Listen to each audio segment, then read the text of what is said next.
कार्यक्रम आहे कौटुंबिक,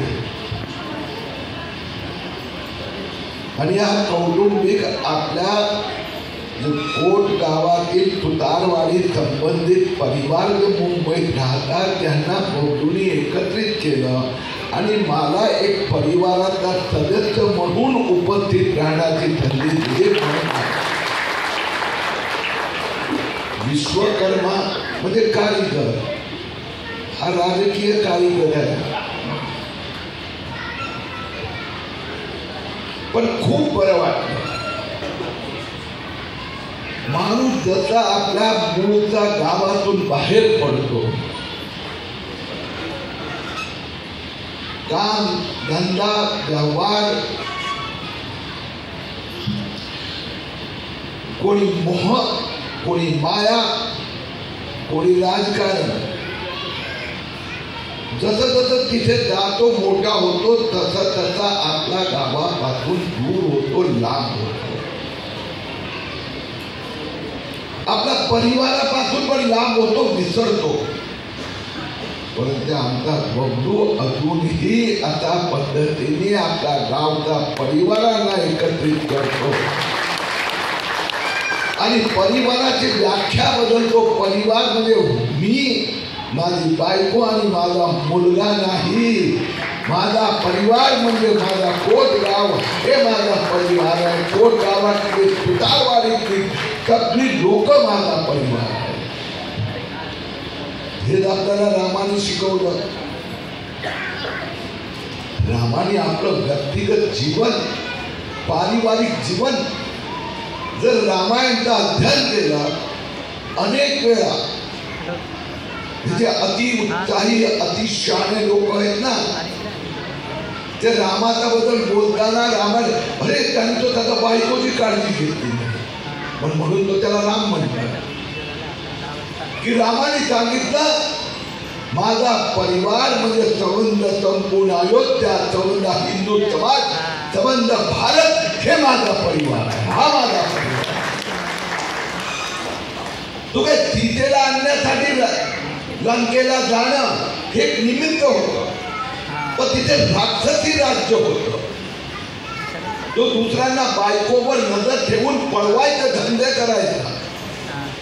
तर त्या राज्याचा सर्वनाश सामान्य लोकांना त्यांचा भल्यासाठी राम करतो. आणि आज हिंदुस्थानाला असा एक राम भक्त सापडला आहे की आज फक्त तो देशातल्या जगात सर्वोच्च सगळ्यात मोठा सशक्त लोकप्रिय नेता म्हणून ज्याची गणना होते ते नरेंद्र मोदींनी देशासाठी त्यांनी सगळा त्याग केला. हा आपला प्रधानमंत्री नरेंद्र मोदीचा कोण आहे? आई त्या छोट्या घरात, भाऊ कुठे कुठे, कधी मोदींना पाहिलाय? आपला बर्थडेचा केक कापताना पाहिलाय? हा भारत देश, हा त्याचा परिवार.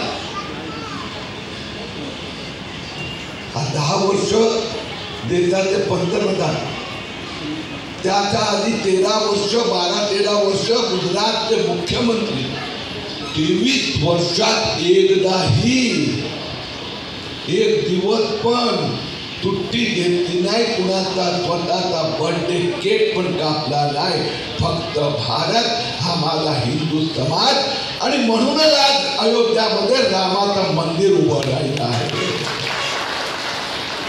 आधी रामाचं मंदिर उभं केलं, आता भारत मातेच्या मंदिराच्या नवनिर्माणासाठी मोदींनी निश्चय केला आहे. आपण सगळे रामाला प्रार्थना करूया, रामाला सांगूया या राम भक्ताला सगळी शक्ती दे. माझा देशाला पुढच्या 5 वर्षात जगातला 3री महासत्ता बनवण्याचं स्वप्न मोदीजीचं स्वप्न साकार करण्यासाठी आपण त्यांच्या सोबत उभे राहूया. बोलो जय श्रीराम, जय जय श्रीराम.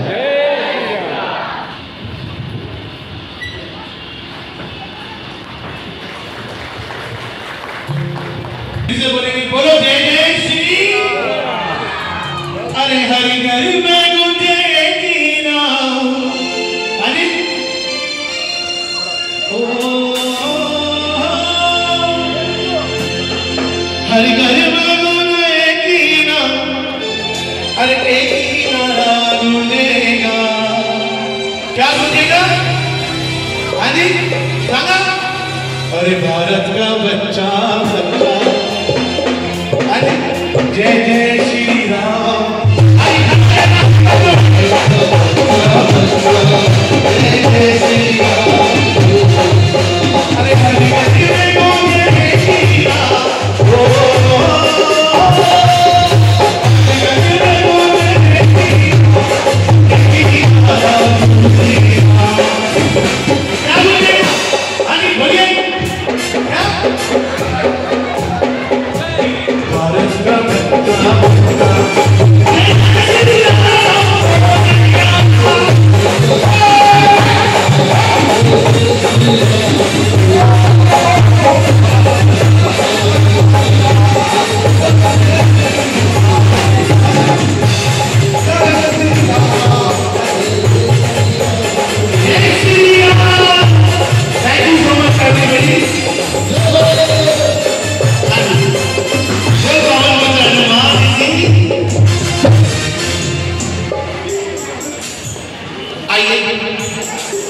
देवों के देव श्री गणेश महाराज जी को मनाएंगे। बोल श्री सिद्धि विनायक।